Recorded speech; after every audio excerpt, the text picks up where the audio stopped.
You want me to move this out?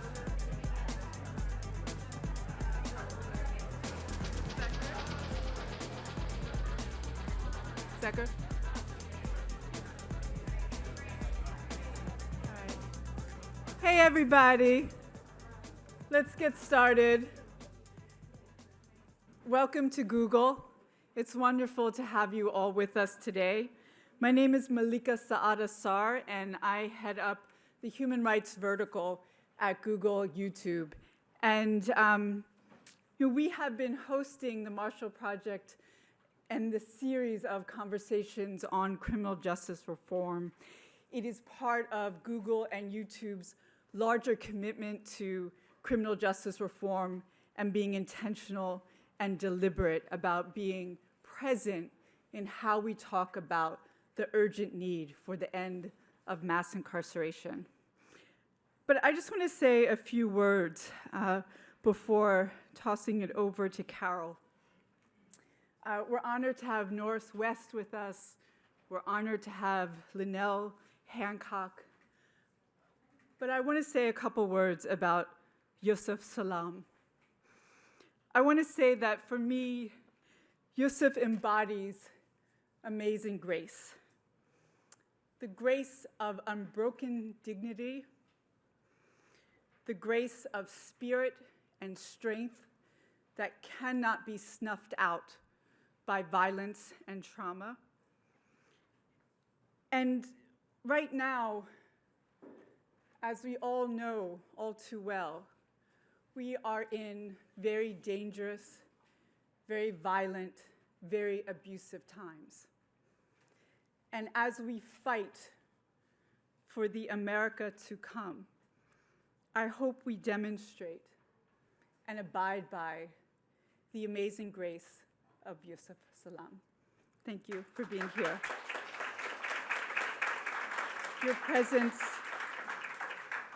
Your presence here really honors us, so welcome. Thank you. I'm going to turn it over to Carol Bogart, who is the Executive Director of the Marshall Project. Thank you all.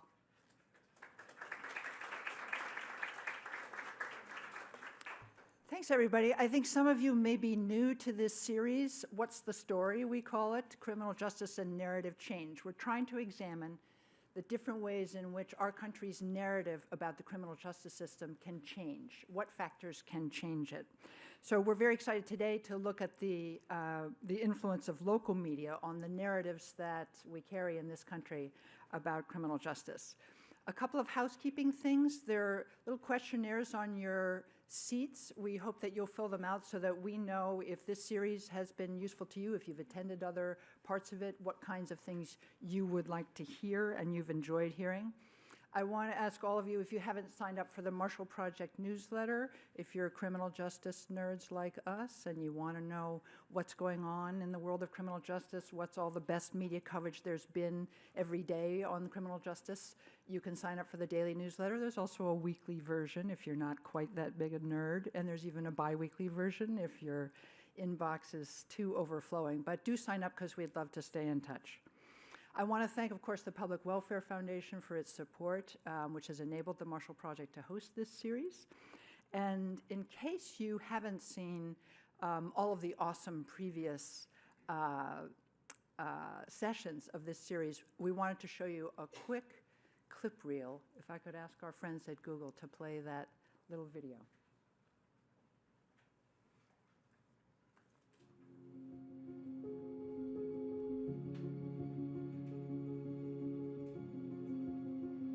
I'm really thrilled with the work that the Marshall Project is doing. It's so critical to have a quality journalistic platform that's willing to elevate these issues. Far too often, inequality is framed on TV, in the news, as unfortunate. The sort of ways in which we then try to deal with them become charity rather than structural change. The public is far, far ahead of the elected officials on these issues. People are really looking at criminal justice issues quite differently. When I talk to police officers in my city, they feel thrown at the front line of everything that goes wrong in our community. Every situation does not require the police department being called. All of these cops who now couldn't do police work, but were being allowed to treat Baltimore as if it was their hunting ground. framed cases and stealing drugs and setting people up. This is an abiding contempt for the underclass. The jury acquitted him in less than an hour for something that he'd been on death row for 19 years for.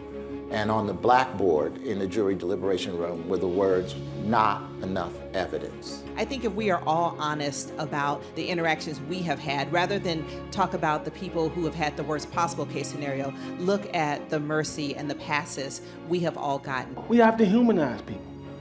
Give us chances. The door is closed in our face from day one. Because there's over 10,000 collateral consequences to having a criminal background. The criminal justice system we've created was born of and premised on the idea of race and social control, and it's become a massive social control system that eats federal and state dollars. We're not trading your safety for a few bucks. The states that have done steps in the direction of criminal justice reform have seen crime fall. Doing justice is actually challenging the systems and structures that seek to dehumanize and marginalize. Right now, it's load them up, put them away, don't think about it, you did something wrong, and that's a problem. The faith community has to be that conduit back into the community. If we're not the open doors to the community, who is? We have to put more efforts into having people in a situation where they never even get into the criminal justice system. What can and does and do we want justice to look like?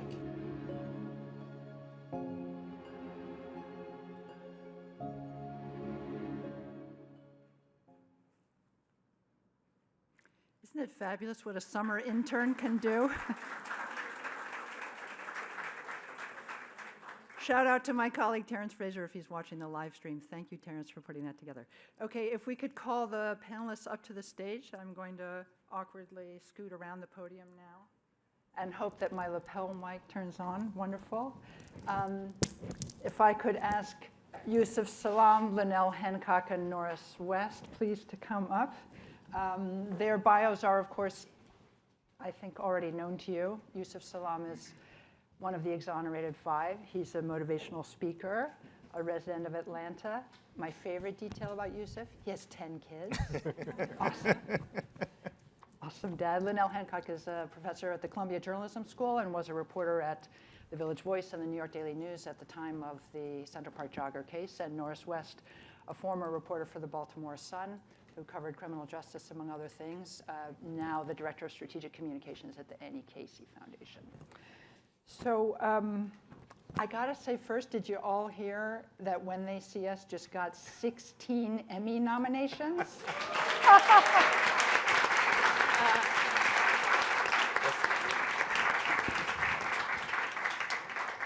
So that's pretty amazing. Oh, yeah. As you may know, other parts of this series have looked at the influence of the entertainment industry on the narrative. This session is intended to look at the influence of local media on the narrative, but I think we still have to start with the incredible outsized influence that this piece of entertainment, and if you've watched the film, you know that that's sort of a strange word to use to describe it. It's an incredibly powerful narrative. If you haven't watched it yet, you need to do that right away. It's one of the most amazing things you'll see. And it has powerfully changed the narrative of your life, it's fair to say. Many of us are no longer using the term Central Park Five. We're talking about the Exonerated Five. Yes. That's a change in the narrative. How has it felt to be in the middle of that change? So, am I on? Okay. So it feels tremendous, and it makes me realize something that I've been thinking about for the past 30 years, that I was born for this moment right now. And I say that because when my mother and my father got together, I was one of over 400 million options. Just like all of us, this is the birds and the bees story. I mean, we all heard this before. But it's just cleaned up so that we can kind of tell it to our children and talk about it in elementary schools. But I was born on purpose, and everybody was born on purpose and born with a purpose. And on the 7th day, when my parents named me and called everybody to the baby naming ceremony, they told the world that my name is Yusef Idris Fadil Abdus Salam. And the meaning of that is God will increase the teacher with justice and peace. And to kind of have your life 30 years later match up to that mold of being able to be an educator, being able to be a teacher, being able to be a person who has this platform that grew from maybe 7,000 folks on Instagram to over 250,000 people on Instagram, and of course a lot of other social media platforms as well, is tremendous. Juxtaposed that to 1989. 1989, 2 weeks in, Donald Trump pulls out a full-page ad that he paid for with his own money, calling for the reinstatement of the death penalty. And it didn't hit me as hard and as strong as it could have until I heard Corey Wise describe it. He said he put a bounty on our heads. And to realize that that bounty took the shape and form of folks wanting to do to us what they had done to Emmett Till could only be explained with this letter. And so this letter that I was looking for as you were talking, I said to myself, I have to share this. I share this all the time, but this is a copy of the original. And I share this letter specifically because this letter talks about time. This letter says to Yusef Salaam, this letter is to let you know that your name has been placed on the list of enemies of society by the Citizens Army, New York City branch. You made a decision when you became one of the pack that decided that Central Park was your arena and decided to attack and violate honest citizens who happened to be in the park. So just remember that even 20 to 30 years from now, some people will never forget. And maybe the one time that you don't check your back is the one time that somebody might just be there to say hello. Now, Donald Trump's ad ran 2 weeks in. We had been found guilty in the court of public opinion without having even gone to trial yet. And the 30 years later, for this film to really take the globe by storm, you know, this astronomical event that I would tell folks, you know, on the 31st of May, this film is coming. And I kind of was gearing up for it and excited about it and not really knowing what it was going to be like until it came. And until people began to tweet us and send us messages in their language without a Google Translate. You know, and the only reason why we knew that it was love wrapped in those messages was because we saw hearts at the end, or we saw strong, or we saw fists in the air, you know. That letter said 20 to 30 years from now, some people will never forget. That letter talks about trying to project into the future a harm that is going to come, this, so to speak, karmic lifestyle. And to know that our only crime was that we were born black and brown. The crime was that we were born the color of our skin, and that is what made people believe that we were guilty. That's what makes people believe continuously that the us, from when they see us, the us are the folks that are supposed to be on the bottom, the folks that are the expendable, the ones that Ava DuVernay talked about in the movie The 13th, where she clearly described and exposed the 13th Amendment. I found that out when I was in prison. You know, that they abolished slavery but had a loophole that said, except if you get arrested for a crime and convicted, you know. I want to just run a little slideshow of some of the media coverage of the time. But you know what's interesting about this title?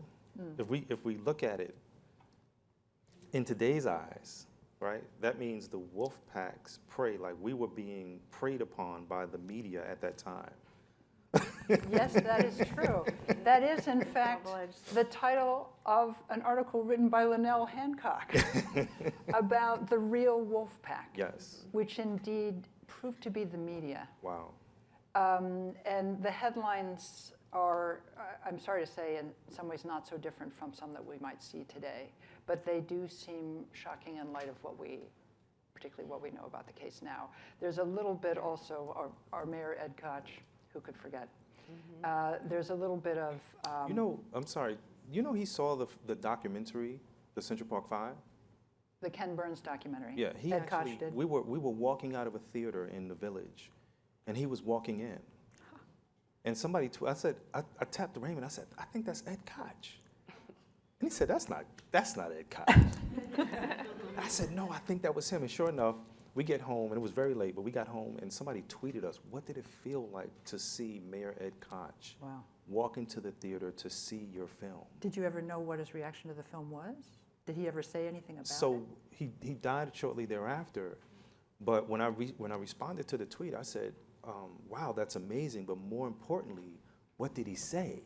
What did he say? And they were saying that he engaged the crowd, he was really hospitable, engaged the crowd, but I think for a lot of folks, including probably Mayor Koch, there was a shift going on.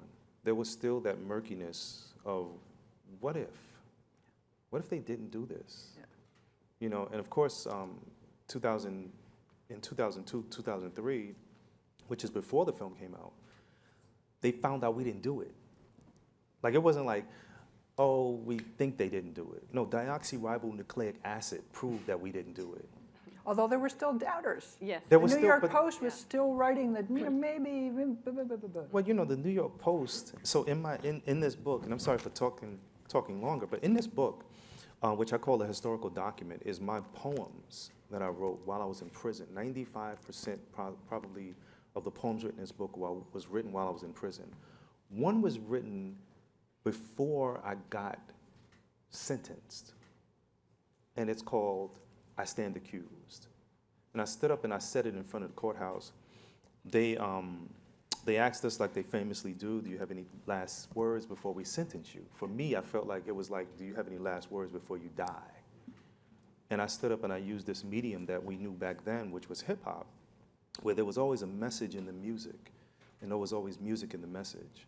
And I used that medium and stood up for myself and said those words that the New York Post, the very next day, they had a picture of the poem, and on the top headline it said, Salaam Baloney. Whoa. Yeah. That's a nice one. Let's watch a little bit of the horrific television coverage, too. I think that's important. In New York City this morning, a jogger is fighting for her life after a brutal attack in Central Park.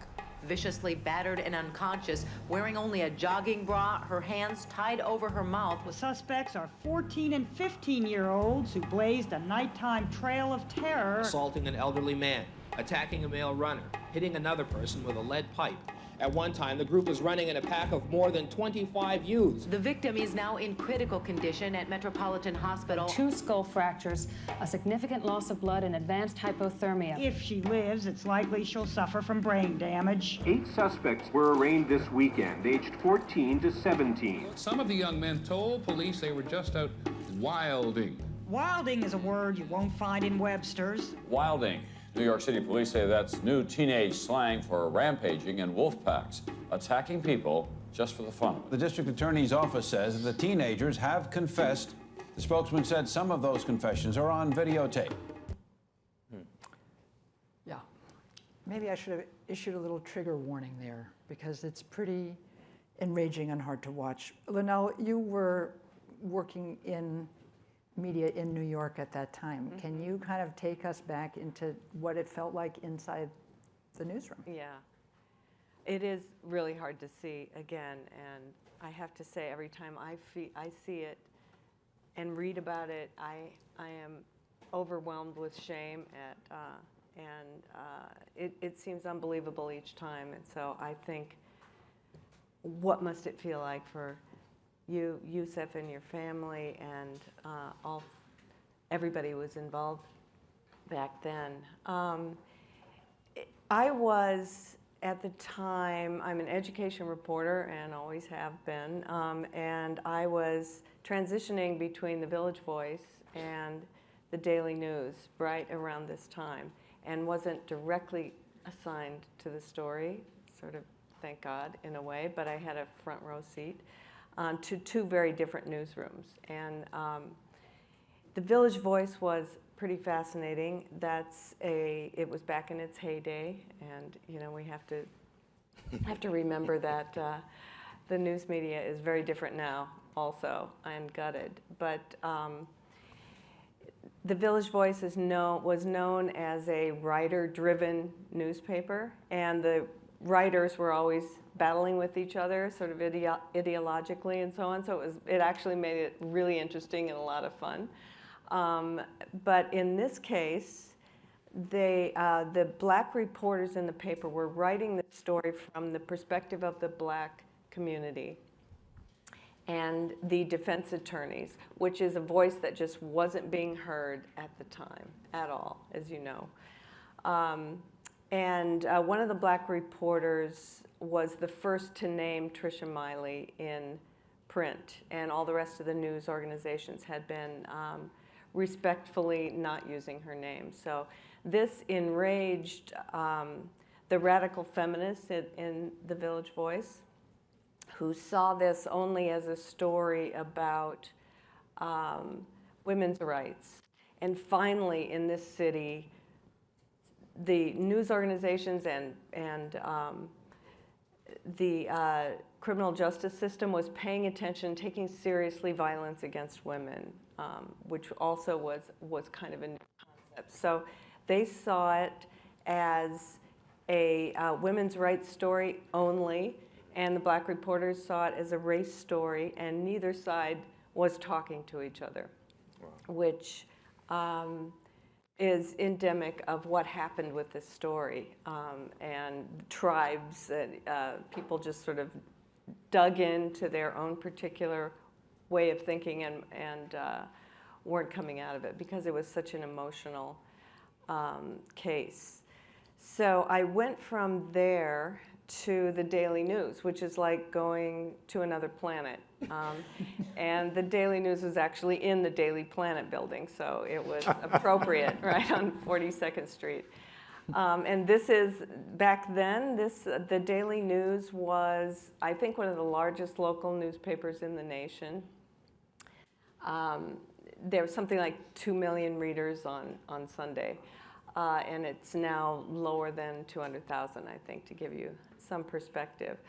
But this was a hothouse. This was a place where 5 deadlines a day, right? A lot of competition. And if you walked into the newsroom, which was vast, it's the size of the Google building, I think, you would see mostly white men for the most part. It was a very macho kind of environment. A lot of great reporters there, and a lot of intelligence that you almost never saw in the headlines. It would be a surprise. But this was also an editor-driven newspaper as opposed to writer-driven, and very controlled at the top. And in this case, the editors decided early on to completely embrace the narrative that the police were telling them, and basically throwing out all journalism 101 verification rules.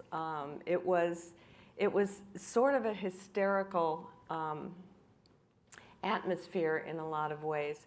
And when a big story in a newsroom like that happens, and this was a big story that every single news organization, including the New York Times, which often didn't get involved in the scoop race when it came to local crime, everyone was competing for the story, which upped the adrenaline level. And what happens in that kind of environment is that for this story more than any other I'd seen, is that everybody wants to get a piece of the story. If you don't have a piece of this story, then you disappear. So that competition is very intense, and it's very, very difficult for anybody who doesn't have clout in the newsroom to offer up an alternative narrative, to find a story that just doesn't fit, to raise your hand and say, wait a minute, there is no evidence, right? Wait a minute, false confessions do happen, and coercion, why don't we take that seriously? It doesn't happen. And I just want to tell one anecdote. I was just speaking to one of the only black reporters at the Daily News back then who was assigned to the story, Natalie Byfield, a couple of days ago. And she had an example of trying to buck this, this narrative machine that had taken over. She had discovered early on that Black and Latino teenagers were being barred from going into Central Park while the case was going on. I don't think it was in trial yet. So groups like Outward Bound, who routinely had their events in Central Park in the summer, were being barred, and white kids were not. So they were being harassed in Central Park, and this is a great story, right? Violates their civil rights and has all sorts of implications. So she pitched it, and she describes being bounced back and forth between editors.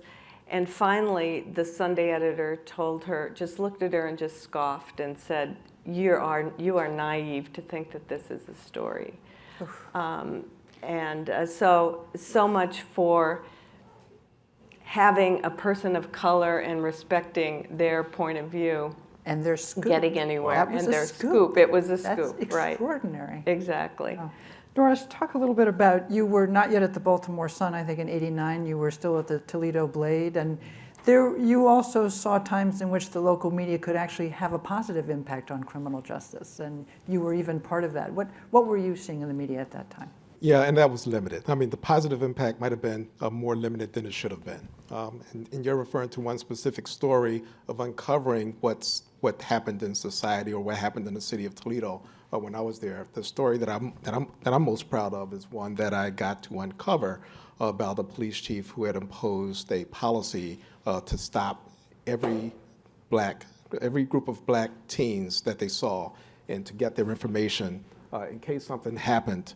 They can go back and round them up. So it's like them putting their hooks in these young men and being able to reel them in and blaming them for anything that could happen. And so I did that story, and it happened in the context of a lot of things, right? It happened in the context of communities that cared about safety, but when it came to policing black and brown people, the standards are different, as they always are. So race always plays a role in that. And I was thinking about this a little bit more, and it sort of took me back to my days growing up in Philadelphia and being a reporter early in Philadelphia.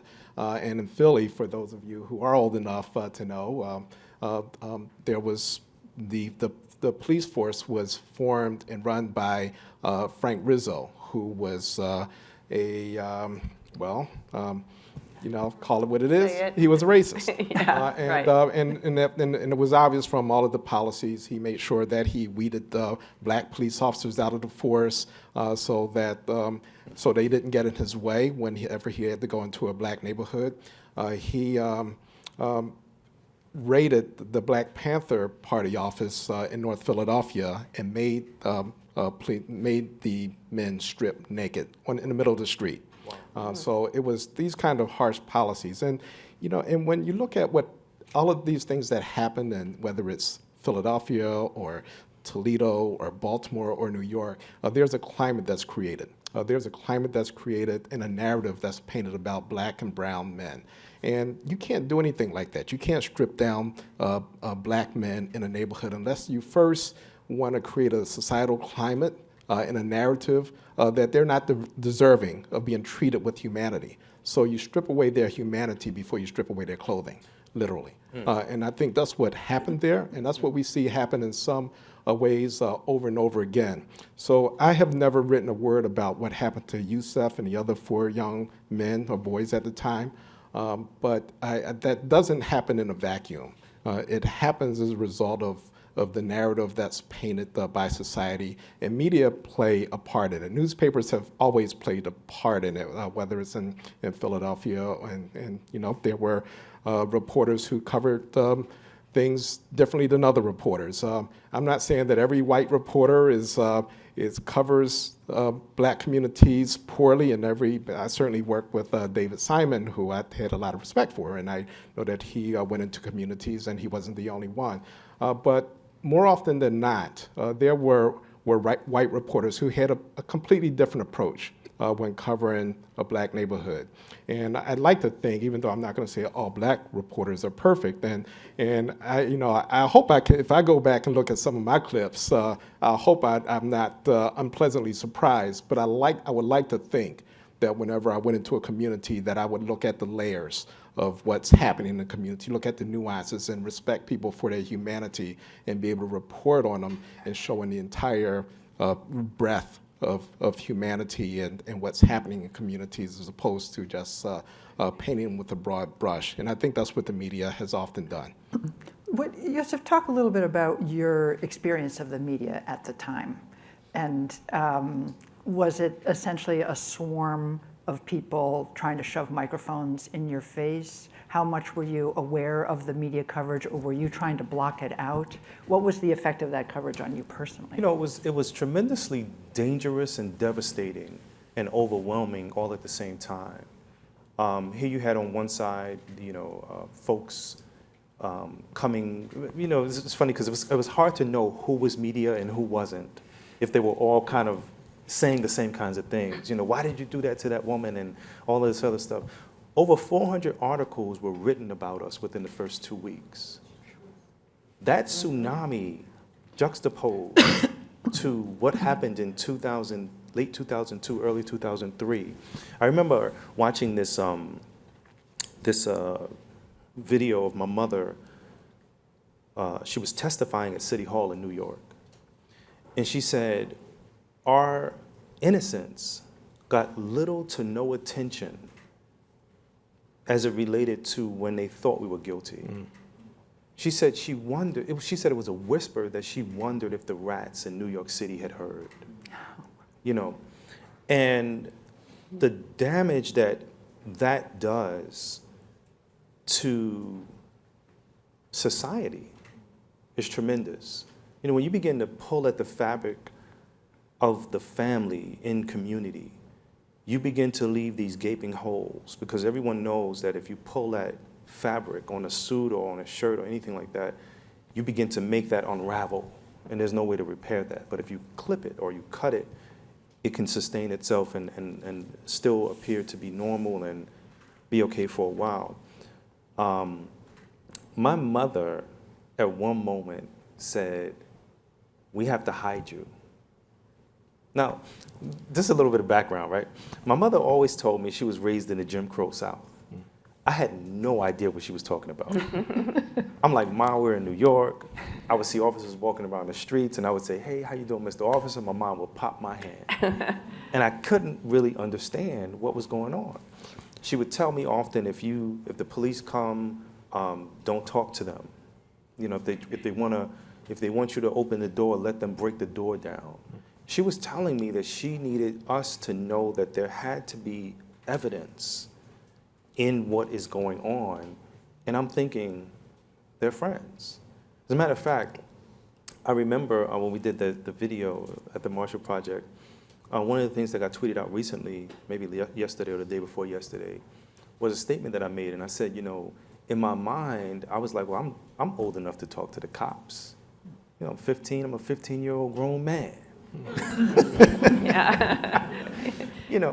And I didn't say that on the video, but in my mind, this is what I was thinking back then, that, your youth, you think that you got it all together. And in my mind, I really thought that I'm gonna talk to the cops. I'm gonna go downtown and talk to the cops, and I'll be home before my mom gets back. And of course, we all know that I spent 7 years in prison. Corey Wise, who was with me, they asked him, "Hey, you're not on the list of suspects, but you want to come downtown with your buddy? You'll be right back." And not only did he receive the worst of the worst in terms of the hell that prison could be, almost 13 years. Matter of fact, I think it was over 13, almost 14 years in prison. At any moment, he could have folded and said, "Let me just get out of this hell. Let me just leave. This is too much." But somehow and somewhere in this whole mist of things, he became the magic piece of this whole puzzle that freed us.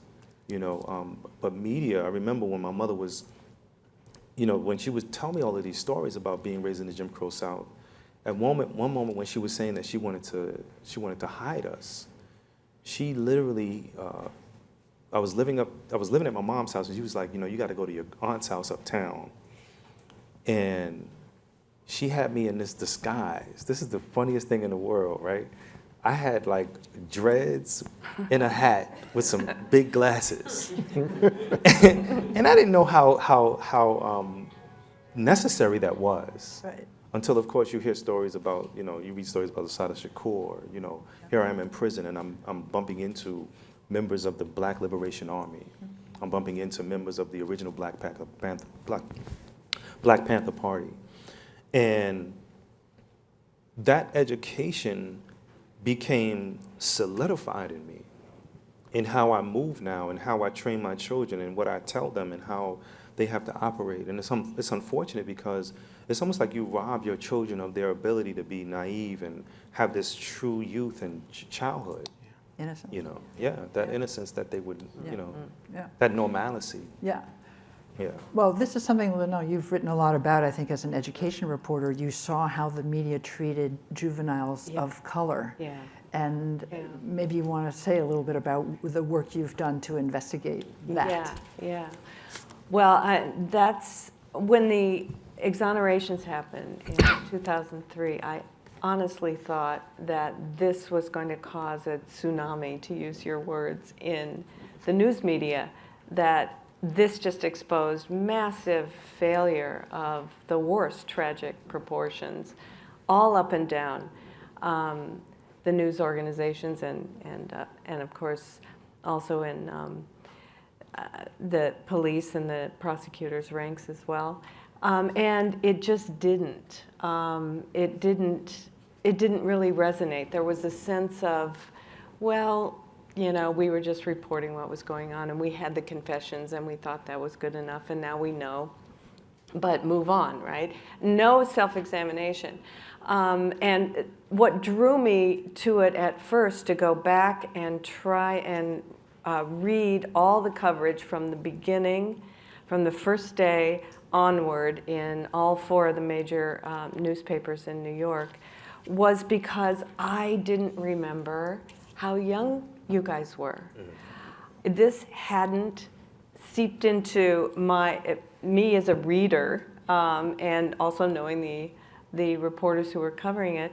It wasn't primary, and it should have been. 14, 15, 16, it shocked me. Now, it was mentioned, but it was never dealt with in a significant way. And we now know more about how false confessions happen and how juveniles are far more susceptible than anyone. You see, I think it's 40% of the wrongful convictions that had false confessions are juveniles. It's a huge number. So something serious is going on there. And it just wasn't paid attention to. You guys were tall and you looked like adults, and the media in the decade after the case, where you guys were in prison, it had the Wilding charges, and the whole Central Park jogger case had a life of its own in federal policy, in state policy, in academia, and the media followed suit and treated kids as adults in the media, using your names as if you're adults, not paying any attention. Laws and all of that stuff. Right. So the super predator theory of criminology was born out of this notion that Wilding happened. So Exhibit A, New York City. And the theory that probably most of you know, it sounds absolutely horrific, but it gained a lot of traction back then, and it's that there's a new breed of juvenile criminals who are remorseless and ultra-violent, and we aren't going to be able to do anything about it, and so fear takes over. This theory that was John DiIulio from, it was promoted by him in Princeton, also was embraced by the Clinton White House in the middle of the 1990s and became part of the Criminal Control Act that we're now still seeing results of. And it didn't have everything to do with mass incarceration, but it had a lot to do with it, and very punitive. And then the other thing that was happening in the 90s was that every single state in the course of the decade in the United States began to pass laws to try kids as adults. And Exhibit A, again, was used all the time. We don't want what happened in New York City to happen to our state. These are now laws that are being reversed because there is a recognition among many people, I wish everyone, that this is incredibly damaging. Probably the most punitive juvenile justice policies we've ever had in this nation. And they're being rolled back a bit, but the damage has been done. Yeah, I think it's important to say the damage has been done not only to the 5 men who went to prison wrongfully, but the outsized influence that this case had across the country. The fact that it was New York, where so many of media were headquartered, it was felt by every anchor man. They were doing it on national television. As you say, the effect that it had on juvenile justice across the country. I just want to play one thing from, unfortunately, we can't show it on any live feed, but it's a little clip from, I wouldn't get it to work, a little clip from the film that horrifies me. Downtown from a world of crack, welfare, guns, knives, indifference, and ignorance. They were coming from a land of no fathers. They were coming from the wild province of the poor, and driven by a collective fury, brimming with the rippling energies of youth, their minds teeming with the violent images of the streets and the movies. They had only one goal: to smash, hurt, rob, stop, rape. The enemies were rich. And then, I need another for emphasis. Their enemies were white. When I saw that in the film, that little piece from the film, I thought, wow, that's like incredibly strong language. I had no idea that that is from a column by Pete Hamill. Yeah. Pete Hamill was one of the most famous columnists in America at that time, one of the most influential voices, certainly in New York media, but also nationally. And when LynNell sent me that quote by email and I read it, I said, holy moly. And it's real. Norris, you, of course, have been involved in issues of juvenile justice at the Annie Casey Foundation and have witnessed the incredible impact that this case and everything that came after it had on the lives of so many juveniles in this country. Do you feel the importance of this case and how that spooled forward? Do you see any hope in that changing? Yeah, now? And LynNell pointed to some of the policy changes that have been happening to try to reverse some of the really harsh policies, draconian policies that had been done in the 90s. And that the Annie Casey Foundation started its Juvenile Detention Alternatives Initiative in 1992. So sort of in the middle of this to try to, because this was coming, and the folks who were at the foundation at that time knew that that this was a train wreck that was coming to destroy so many young lives. You had real headwinds in 1992. It was really strong, and the pushback was really strong. It was hard to get a grip, but the foundation persisted and continued to work throughout the country to try to get a foothold and to try to educate people about what is really happening with young people, to try to push back against the super predator narrative that had become the dominant narrative. So it was tough. But now, as we look back almost 30 years later, some changes have happened. We were part of it. Of course, there were so many other actors who also understood that we need to treat young people as young people. When Yusef and the other four were unfairly prosecuted, they were boys. And we see all kinds of studies right now, one by a professor named Philip Goff, who found that black boys are often perceived as being as much as 4 years older than they really are. So it talks about depriving people of their humanity. They're also being deprived of their childhood.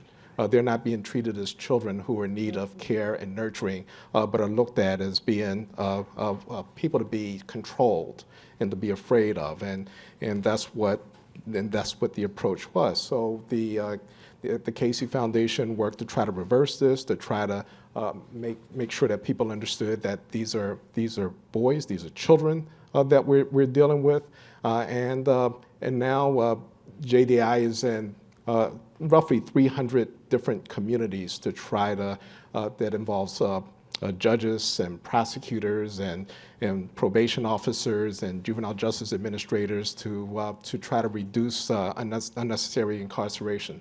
That's not enough, though. Still we know that there are still too many young people who are behind bars on any given day, and not those who are just awaiting trial, but those who are then whose cases have then been adjudicated and now in what we are now in state custody in youth prisons. So we have been working to try to close every youth prison in the United States and replace them with strategies that promote youth development, that promote positive youth development. We know that all young people need the same thing. They need to have a connection to family, they need to be in their community, they need to be close to home, and they need to have a chance to develop. At that point in their lives, particularly what we're learning now about adolescent brain development, which unfortunately led to the reversal of juvenile life without parole in the Supreme Court. And that was based on what we're learning about adolescent brain development. This is a critical time for young people when their brains are developing, and we can send them one way or the other. So if we emphasize developing young people, and at this point where you can develop them in a positive way, you can have better results. And you can have better results for them, better results for community safety, and better results for the entire society. But to do that, you have to, first of all, get past the racial issue. You have to make sure that you have a racial equity policy there, that you have to have results that work for black kids as well as white kids. Because we have seen reductions in the number of young people, dramatic reductions, the number of young people who are incarcerated, whether in juvenile detention or in the deep end, in youth prisons. But we haven't seen the disparities reduce. And as a matter of fact, in some cases, they're increased. So we have to make sure that when we talk about, or when we have policies that are going to keep young people out of incarceration, from incarceration and develop them, that we need to do that in an equitable way as well. Let's stay on that slightly positive note for a minute. Fewer young people going to prison. And I saw you somewhere in one of your millions of recent media appearances talking about what would it be like if this case happened today? And you mentioned the role of social media. Yes. And how a narrative, a few newspapers can't control the narrative in the same way. What do you think it would be like if it happened today? Well, I think that part is important. I think that the level of attention that we've gotten is a result of our historical position, So where we are now is about all of the things that happened in the past. I remember reading a book called The Art of Justice by Marilyn Church and another author. And she was one of the courtroom artists that drew these famous cases. John Cotty's in there, the Preppy murder, all of this stuff is in there. And the Central Park Jogger case is in there as well. And she talks about how the supporters that we had always encouraged her to draw us in a more favorable light. Because as you imagine, or you remember, if you can remember, the depictions were not only that we were these grown folk, but that we were monsters. And so we looked like monsters in this artistic rendition. Mutants was exactly. used, yeah. Yeah.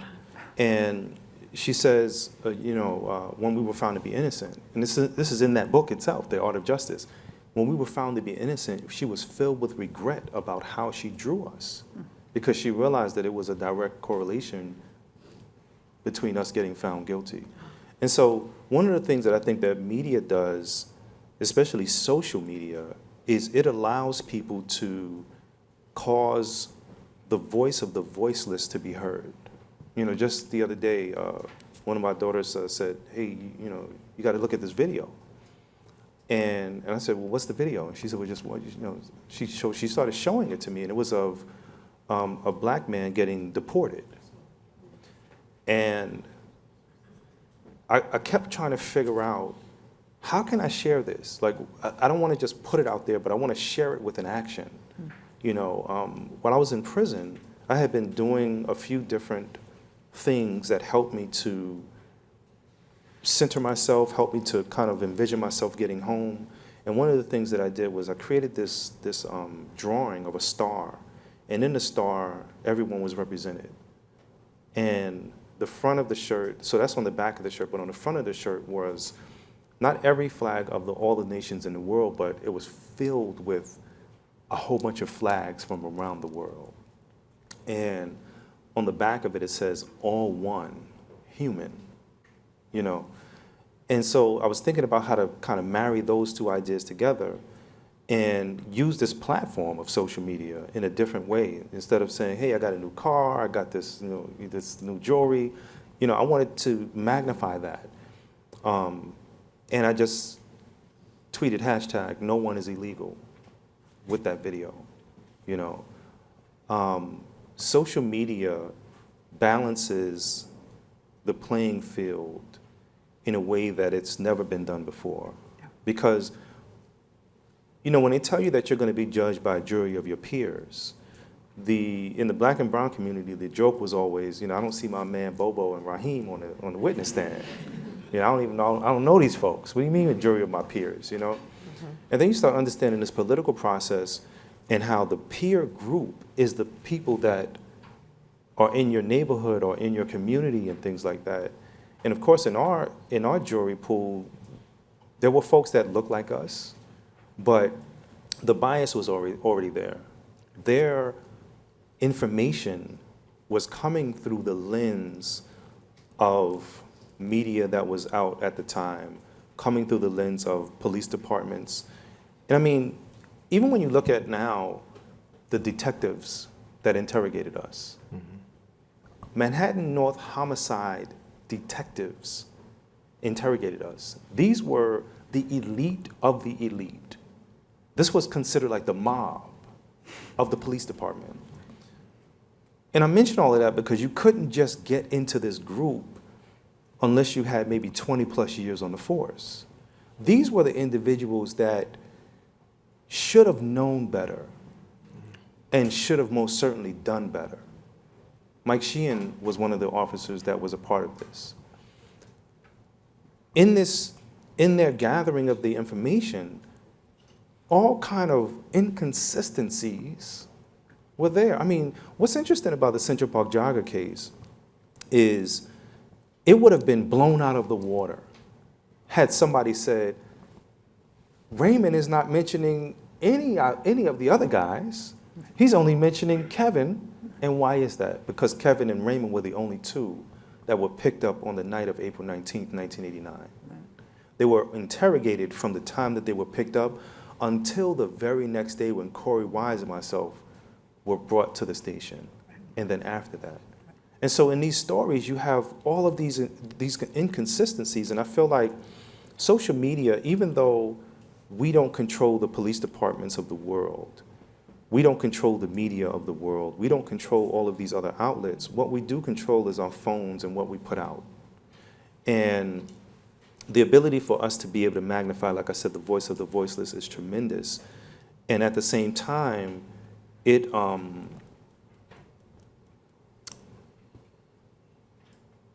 gives people a different perspective, especially if done well. it gives people the ability to be educated outside of the confines of this box, you know. It gives the victims, it's crazy, I'm thinking about victimhood, right? And then the victims, so there's two victims, two main victims, two groups. One is the Central Park Five, or the so-called Central Park Five, now the Exonerated Five, and the other is the victim, the woman. And then there's the other people that were assaulted in Central Park. In the film, when they see us, the people who were assaulted, with the exception of the jogger, came to the courthouse. Now this is based on the true story of the Central Park Five, right? And when the Central Park jogger case happened, the people who were assaulted came to the courthouse. And they were asked on the witness stand, do you see the person or persons who did this to you? Mm-hmm. And every single one of them, with the exception of the jogger, said, it wasn't any of these guys. Now, mind you, there were people who were arrested, who were convicted, who were pulled out of lineups as having assaulted the people who were assaulted in Central Park. None of those folks became known as the Central Park Five back then.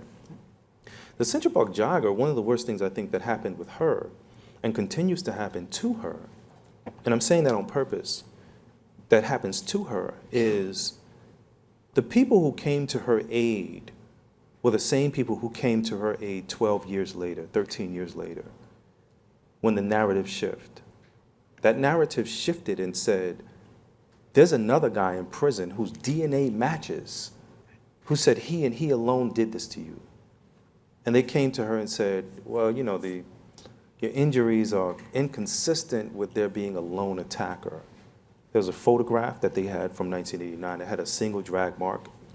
Impossible for you to organize young people and say, listen, okay, guys, we're gonna make a single mark. We're gonna all get together. Everybody get together. Anybody ever seen a teenager's bedroom? Yeah. I mean, yeah, right. Exactly. Shoot, my 23-year-old, I always say, can't make a peanut butter and jelly sandwich without leaving DNA evidence that it's there. Yeah, right, exactly. Anybody who has children, even the older children, sometimes even ourselves, right? Because sometimes my wife gets on me and says, come on, you didn't see this? You know, pick up your socks at least, right? I leave them over there, I'm gonna get them. But, you know, you open a microwave and you say to yourself, dag, wow, I didn't realize that I left it like this. Yeah. You know, but that's the part that's I mean, the unfortunate. police work, as you say, was completely inconsistent. It was unprofessional. and they should have been better and done better. One of the. But do you think social media would have brought that to the fore? It would have, because and we're talking about today, right? In today's age, the film The Central Park Five comes out, and I'm in California. And we're having a little bit of technical difficulties. We're about to show this film at USC. This is the documentary. The doc. And it's standing room only in this auditorium that we're in. Mm. And we're kind of engaging the crowd, and everybody knows that we're gonna have Q&A afterwards. A young girl steps up and says, I'm a cadet. You know, I know we're gonna have Q&A afterwards, but I'm a cadet, I'm 13 years old. I wanna become a cop. What advice can you give me? Now, we hadn't had the movie Get Out yet and all of the other stuff like that, and I'm like, run, you know, in my mind I'm screaming, no, no, no. But don't do that. But what I realized, which was I think the most important part, was this was a unique moment. This was a moment, and it wasn't that it was unique, but this was a moment that I had to understand that I was talking to the future. That I had this opportunity right now to plant a seed in the future for this future person to become magnificent. And so I said to her,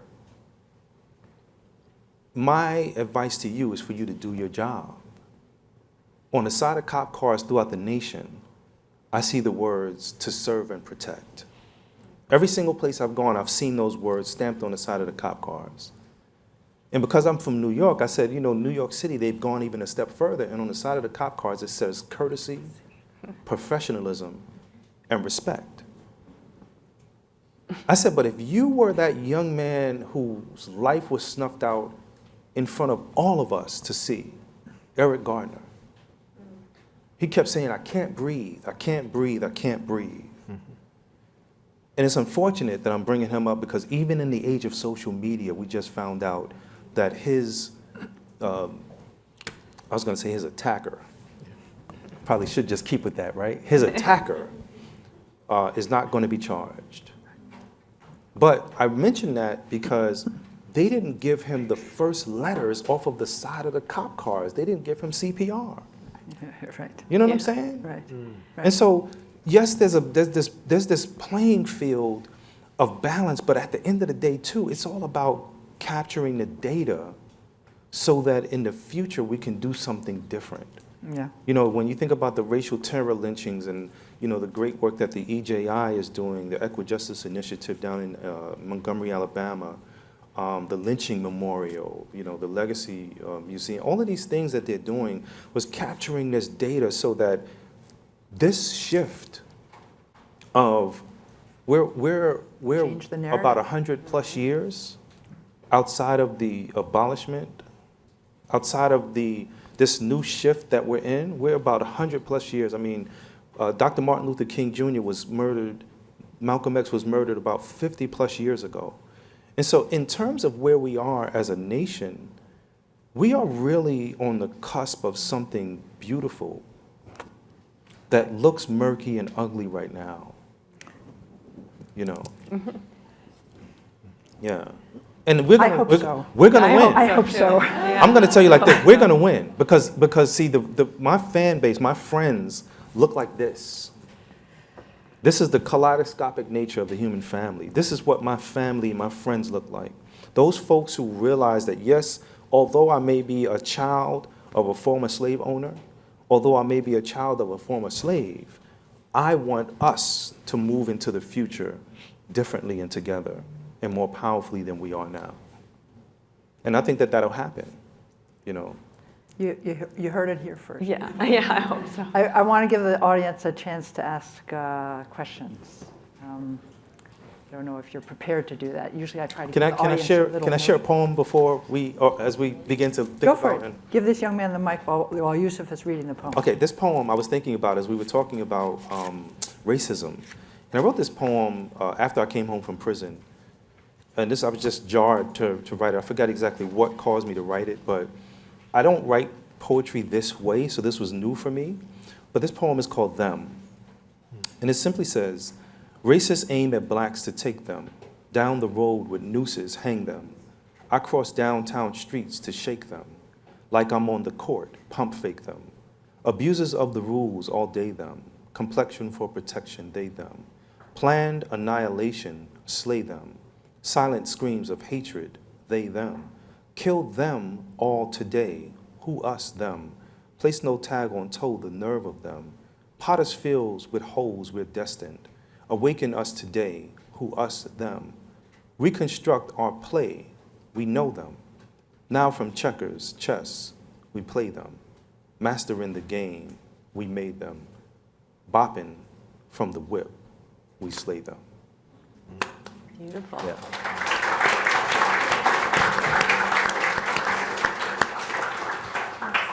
Hello, I'm David Cranberg. I am here as a representative from a nonprofit called Faith Counts, and we're dedicated to sharing positive stories about faith. And more specifically, just for Faith Counts, we're interested in how faith and recidivism and the criminal justice system, how those are all kind of intertwined. And the question for you, more specifically, Yusef, is if faith or spirituality kind of helped you through the past 20-some odd years that you've dealt with the criminal justice system.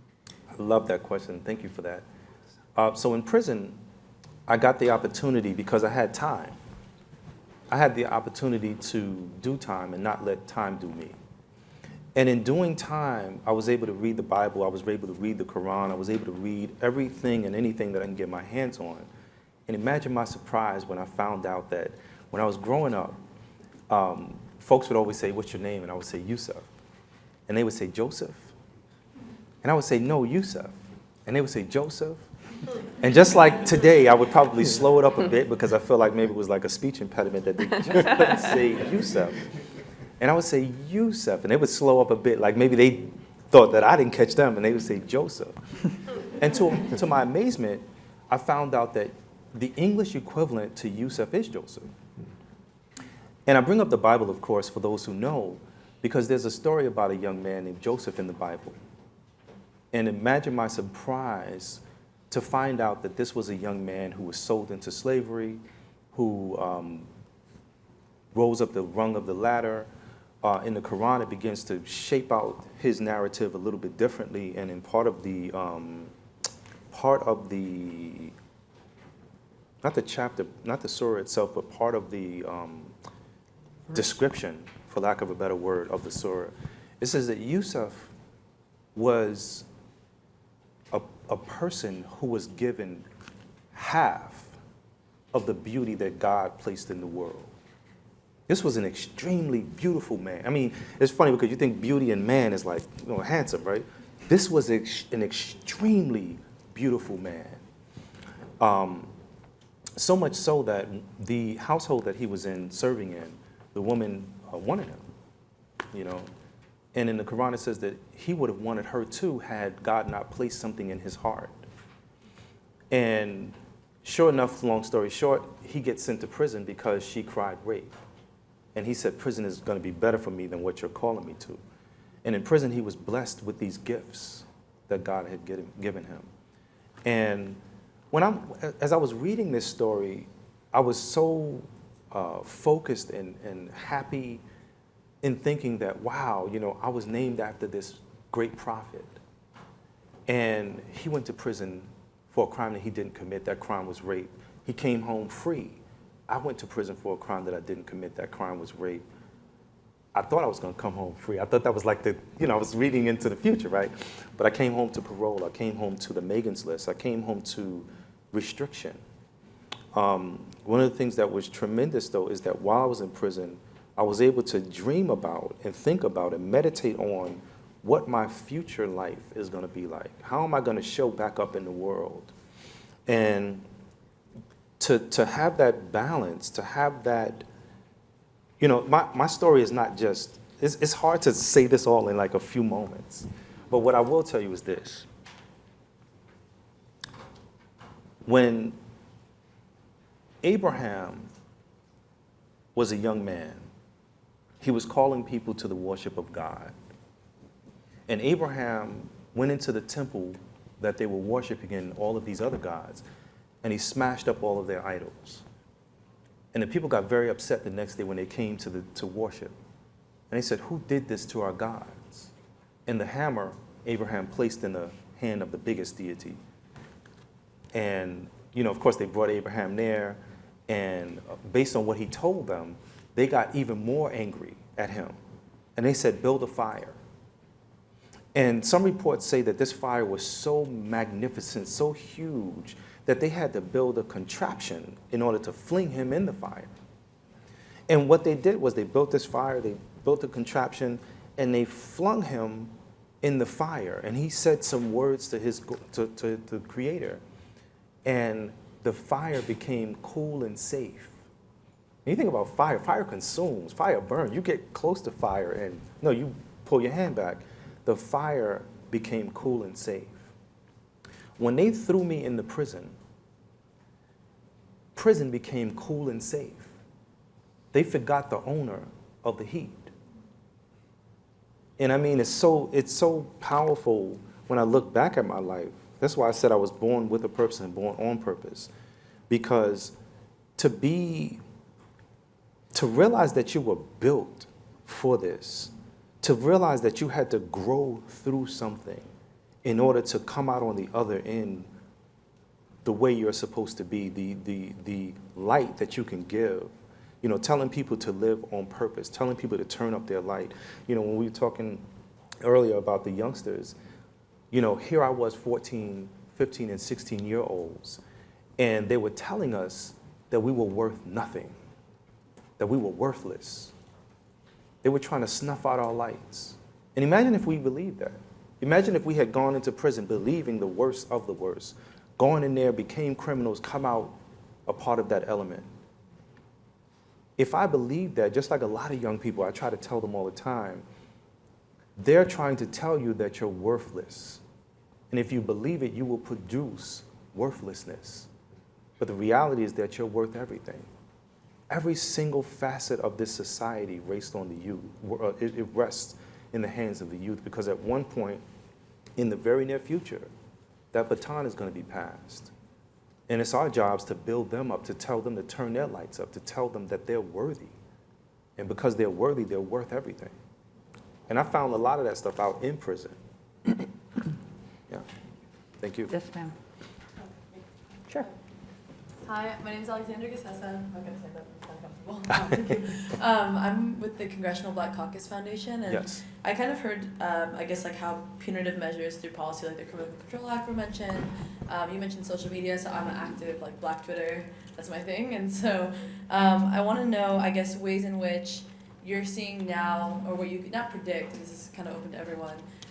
The ways in which Black social media users, right, or the content that we use, might, forecast punitive measures, or the way like we see our president tweeting, right, the attacks on, the squad, and things like that. Like, I guess, how has that interaction, I guess, changed the narrative, looking at now between then and, it was people commenting about it, what they read in the article, and it was more hush-hush in the street, but now people can go to Twitter, they can take their questions to Twitter, and they're kind of tweeting back at a president, right? And so what do you see that looking like into criminal justice reform in response to, because we have such direct access to?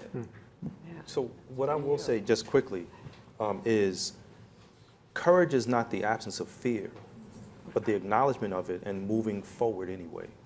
And I think that that's what we're seeing. A lot of people know that the government can snuff you out, like just like that. We just found the young lady was found in the trunk of her car. And I'm most certain that they're going to say she killed herself and climbed into the back. So I just wanted to say that part. Yeah. Well, I think what you're doing is necessary. Social media is filled with so much content. One of the great things about it, and I guess I have mixed feelings, but I think overwhelmingly there's an opportunity. The challenge is there is so much content right now, and it is a more democratic process now because everybody can be involved. Back in the day, the power of the press belonged to those who owned one. But now, all you need is your phone, and you have the power of the press in some ways. So you can have quite an influence just by having a powerful Twitter feed and following. But there is so much hate on the internet as well. There's so much hate on social media, and that's become a challenge, because when you're trying to find things, when you're trying to find information, whether it's on Twitter or Facebook or Instagram or YouTube, there is a concerted effort. And even though I guess some of the social media companies say they're trying to do a better job of removing racism and hate, we know that it's still there. We know that it gets tweeted every day by people who are in responsible, theoretically, places. So I think that the fact that you can counter that, that you have to be active. You have to be continually challenging what you see and standing up for your values, standing up for truth, and trying to push back in a way that's fact-based. Because one of the problems is there's so much nonsense on the internet. And the way to counter that is to correct people with facts. So if you see things, and you can use Black Twitter or wherever else you are, I think what you're doing is vitally important to maintaining that democratic process. And one of the things that, with journalism, we can have a long discussion about what journalism ought to be, but ultimately it's supposed to be about truth. Mm-hmm. And so if you can use Twitter in a way that's going to get everything out there in a way that can challenge some of the misinformation and disinformation, you have a better chance at getting at truth. Oh, yeah. We have a lot of hands up, so I want to make Hi. sure. Whoa, sorry. Oh, somebody has the this mic. gentleman is definitely motivated. Hi, good afternoon. Thank you for this. My name is Barrington Simon. I'm a freelance journalist with The Final Call, Black Press USA, and other publications. I want to address this first to Yusef, but also to the other panelists. Do you think that the criminal justice system needs to be reformed or abolished? So if we're talking about the American criminal system of injustice. Got to get rid of it. No way, no how, because what it is an extension of what was, which was the whole transatlantic slave trade and all of the stuff that went along with that. And the morphing of this new thing called the criminal justice system, which overwhelmingly, the spike wheels of justice runs us down and runs over us and murders us and kills us and incarcerates us. That's a problem. And it's not just because, you know, like when I think about the Central Park jogger case, I think about a microcosm of a macrocosm of cases just like it. I think about the Central Park jogger case as one of the worms in the can of worms of cases just like this that have gotten little to no attention.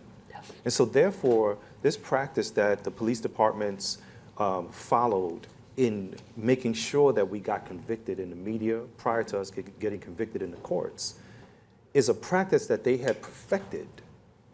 And so most certainly every case that they tried afterwards, everybody that was involved, including the judge, including the prosecutors, all of those individuals' cases need to be reinvestigated, but most certainly everything before. And at the end of the day, like I said, here we are, and we're only maybe 100+ years into this so-called new America. You know, America will never be great continuing with this cry of states' rights. Because part of that states' rights cry, which has not been fully said, is the other piece, like the other states' rights to what? States' rights to own people, states' rights to slavery, states' rights for this thing to continue, that we know that now, why is it that the prisons are being filled? The prisons are being filled because some of them are on the stock market. Some of these big brand companies have bought into the prison labor and are paying. My top pay, and I was working in the top industry in prison, was 50 cents an hour. That was the top pay. You couldn't get higher. Now it's probably changed now, but the stuff that you had to buy, the toothpaste, the soap, the deodorant, you know, the snacks, all of that stuff costs the same, if not more, as the stuff costs in the street. You know, so it definitely has to be abolished. You know, I would say a lot of the things that have been that are being put in place is a new morphing into the same thing. And I think what you just referenced, Yusef, is what Michelle Alexander points to when she draws that connection from slavery to the prison system. Yes, indeed. That there's a system of control. Yes. So if you want to control a population, mostly black men, you built a system that can do that. And that's what this system has done. So Michelle Alexander is one that I referenced. The other black woman that I referenced is Ava DuVernay. And I'm really, really glad to hear that she is being honored by the Emmy Awards, because that's just such a powerful piece of filmmaking. But I saw all of the content. When I binged on When They See Us, you know, I couldn't stop watching, so I wanted to see it all. I wanted to see all the interviews, all the extras, and there was one interview with Ava on that special, and one of the things she said is that the system isn't broken. The system worked exactly the way that it was supposed Absolutely. to, exactly the way Absolutely. it was designed to. So the system was designed to do exactly what it did to Yusef and what it does to millions of people every day. Absolutely. Needs a redesign. Yeah. Sorry, LynNell, did you want to come in? Or? Yeah. It needs a redesign completely. Redesign. Yes. Hi, my name is Jared. I'm here on behalf of Impact Justice and the Prior Resource Center. We're dedicated to restorative justice and making a humane justice system in the country. And my question for Yusef is just on the heels of When They See Us and so many more people becoming aware of what happened in the Central Park jogger case, how would you recommend people that are part of the community or allies to address some of the, I think, the anger that kind of can't be avoided after something like this becomes exposed? And also just as like this conversation relates to journalism specifically for Norris and LynNell, do you have any advice for like journalists and just the idea of who is worthy of being considered a victim? Because I think a lot of the time in the news, what you see, especially local news, at least in my personal experience, it depends on the amount of coverage that it gets, depends on who the victim is. And it's not to say that people of color are not victims, but that doesn't seem to be the types of stories that journalists would like to focus on. They prefer sometimes to focus on cases where there is a person of color who may be the perpetrator and the victim is a white person. So I think that that has a lot to do with the way that it tends to be perceived. Just before you take your seat, Yes. are you asking about anger as it relates to people coming out of a system that wronged them?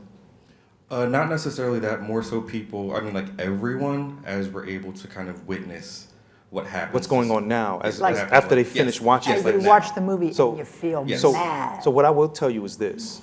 One is that we survived. And the other thing that I'll tell you is what Dr. Maya Angelou said. You know, we know that Nelson Mandela, one of the greatest attributes that has been attributed to Nelson Mandela is that he said after doing 27 years, he said he had to leave anger and bitterness inside in order to be able to do something, right? He said it's like being angry and bitter is like a cancer. It doesn't do anything to the object of its displeasure, but it does everything to you, right? And so I want folks to understand that we have to think about utilizing energy like alchemists. Dr. Maya Angelou said that you should be angry, but you must not be bitter.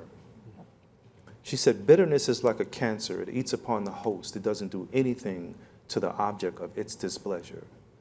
But then she gives us an action. She said, so use that anger. You write it. You dance it. You march it. You vote it. Now I'm going to echo that. You voted. 2020 is right around the corner. You voted, right? She said, you do everything about it. You talk it. Never stop talking it. One of the greatest things that happened to me in particular is that my therapy, which was never given to me, like they never said, hey, you're, you know, as a prisoner of war, which is what they should have called it.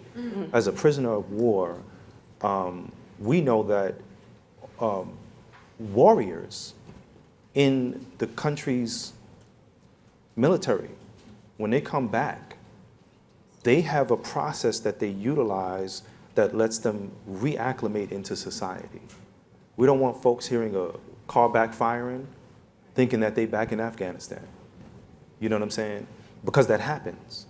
But here we are, returned citizens from the prison industrial complex, and the only thing that they don't give us with the wink, we'll see you later, is the emoji of today, right? And so I think it behooves us to utilize energy and bend it. Take it and turn it into something which can be called the beautiful struggle. Because at the end of the day, if we look at when they see us and all we become is angry and upset, part of the survival story is missed. This is 30 years of trauma. Even us, we didn't see ourselves. We didn't know that each of us had gone through these things.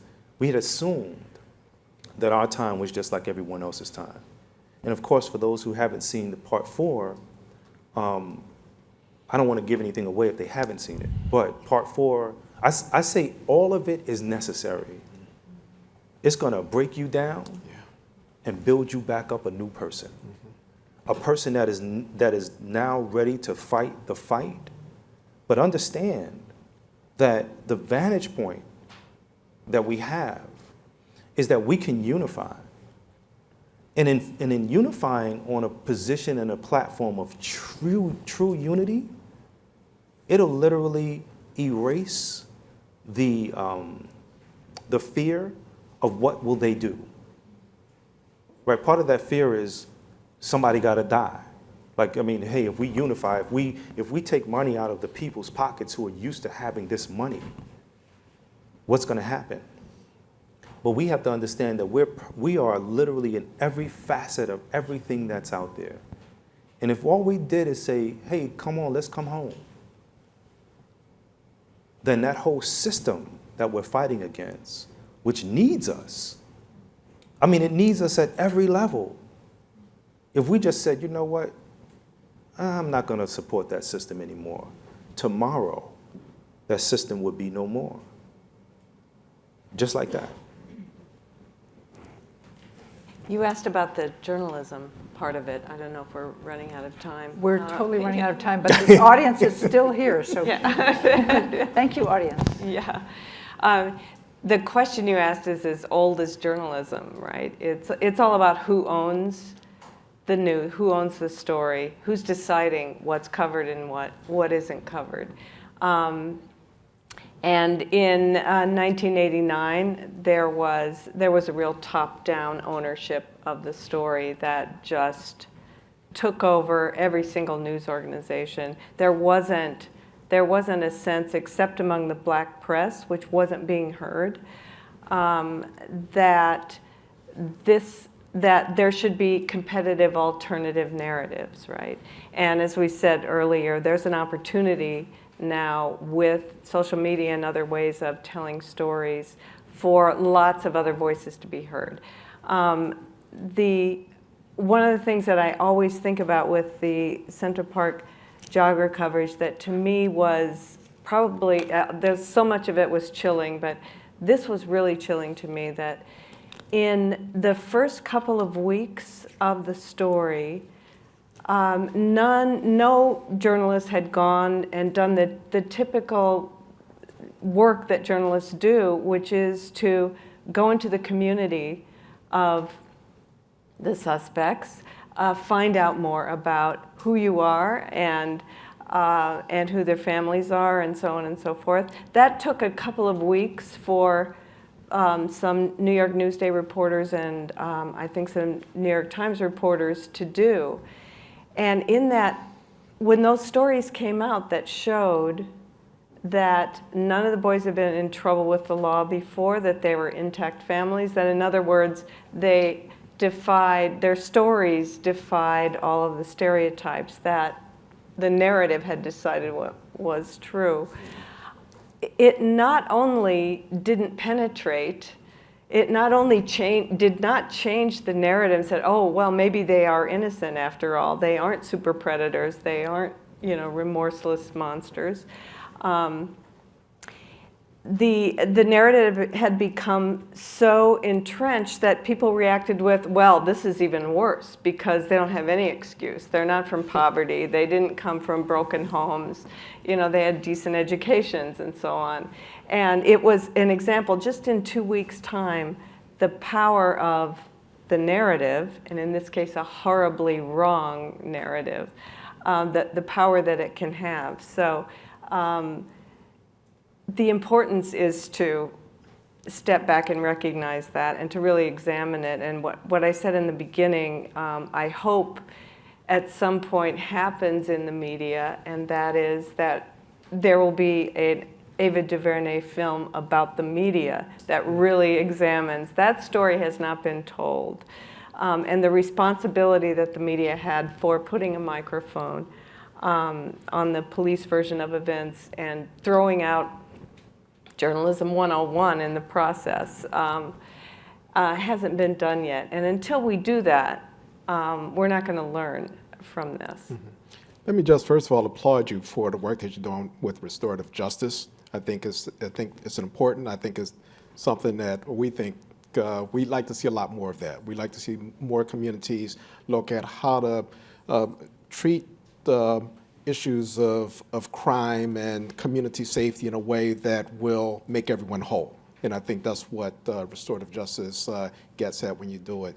Just about journalism, in addition to what LynNell said, I think what reporters, when they do their best work, they look at everything they do from an asset frame. It's easy to frame communities based on stereotypes, based on what you think you know about them. Many times you can look at stories and you can see who they're talking about just by the adjectives that are being used, right? If someone is using, drug infested, crime ridden, or pick your favorite adjective, you know what they're talking about. as opposed to looking at the complexities and all of the layers that you find in communities, to look at families who are hardworking and trying to make it for themselves and their families, and look at what they're dealing with against some of the obstacles, because there are some communities who get that benefit. And the people who live in them get that benefit. So if reporters can do a better job of getting out of looking at everything as a deficit when they're looking at certain communities and looking at let's talk about the strengths that they have, and so that we can bring out the richness and fullness of their lives. I think that you'll see coverage that's different. I think that reporters who are the best reporters are the ones who do that, and they do that by spending time talking to people and getting to know the community from up close and personal, instead of just diving in and diving back out and just sampling it and making some conclusions that aren't fully drawn.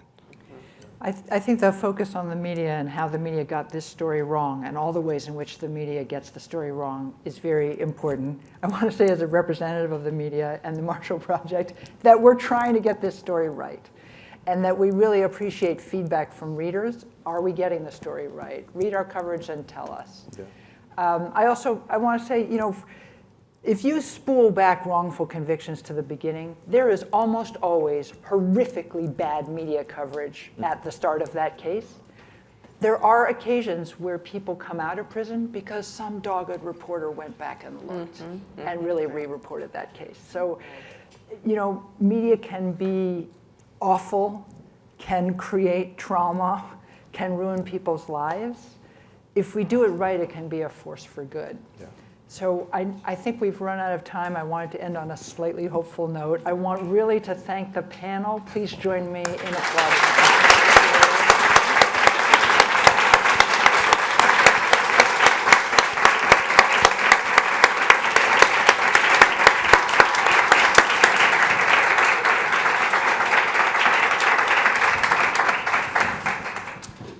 You might have to answer a few questions. Oh, yeah.